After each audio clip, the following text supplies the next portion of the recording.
welcome to another episode of Remi's Recipe. This outfit gave me serious like surfer girl bohemian vibes, so I thought obviously I don't have to do my hair for this video, so you probably don't care about that. So let's get to something that you actually care about, which is this recipe. This is probably my best recipe that I've ever created, and I know that that sounds so crazy, but I will straight up tell you, I love some of my recipes more than others. Like salmon cakes, that's like a high one.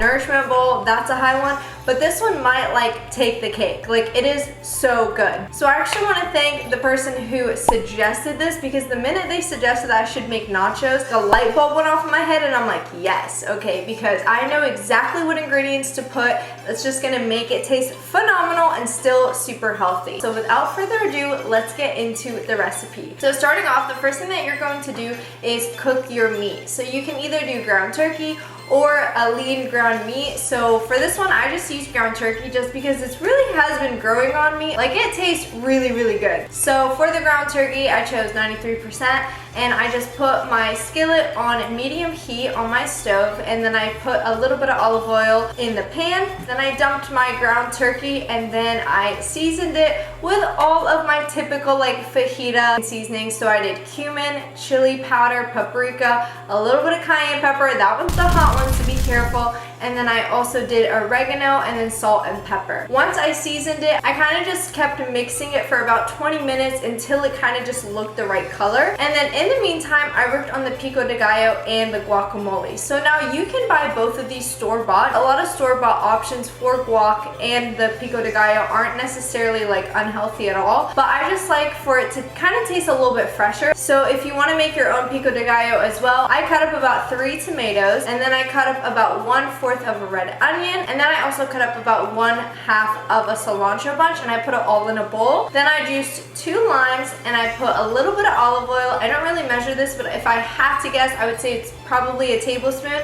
And then I put a teaspoon of salt as well, and kind of just mixed it all together. You can also add garlic to this, but I literally have just been so used to not adding garlic to it that I just haven't done it. Then to work on the guacamole, which is actually kind of just mashed avocado.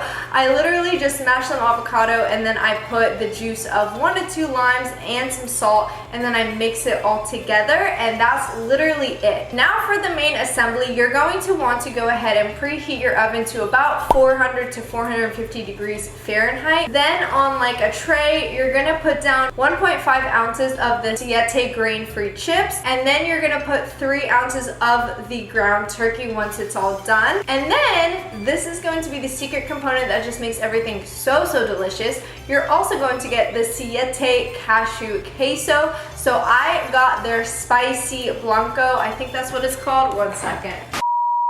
It is their spicy blanco flavor, and in this case, I would suggest this flavor as opposed to their mild nacho cheese. So I put about 30 grams on top of it. It could definitely use a double serving. So if you want it to be extra cheesy, you can definitely do that. Then I just put it in the oven for about 2 minutes to just make sure that the cheese was melted and that the chips were a little bit toasted. Trust me, this tastes so much better. And then once it's all done, I topped it with some shredded lettuce, some pico de gallo, and finally some of that mashed avocado, and that was it. I know this sounds super simple, but trust me, this is something that you're going to want to try. I gave it to my boyfriend, and he was like in shock at how good it was, and he was like, by far this is your best meal. And I was like, I know, right? And I guess I'll stop rambling and actually show you just how good these nachos look. So without further ado, here is the final product. 2, 1, and then I lose it.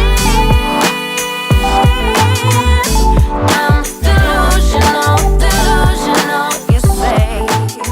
Alright, gorgeous people, I really hope that you try to recreate this, because again, I cannot stress this enough. This literally might be my best dish, so like if you're gonna try any of them, try this one. And I really hope that you liked this recipe. If you did, as always, please make sure to give me a thumbs up. And if you want to see more videos like this, please make sure to subscribe to my YouTube channel. So I realized that I've been putting these videos on Facebook and on Instagram, but I am trying to grow my YouTube channel, so if you can subscribe there. Also, please keep sending in your suggestions, because something as simple as nachos really got the creative juices going and really helped me out. So yeah, love you guys all, and I'll see you in the next video. Bye!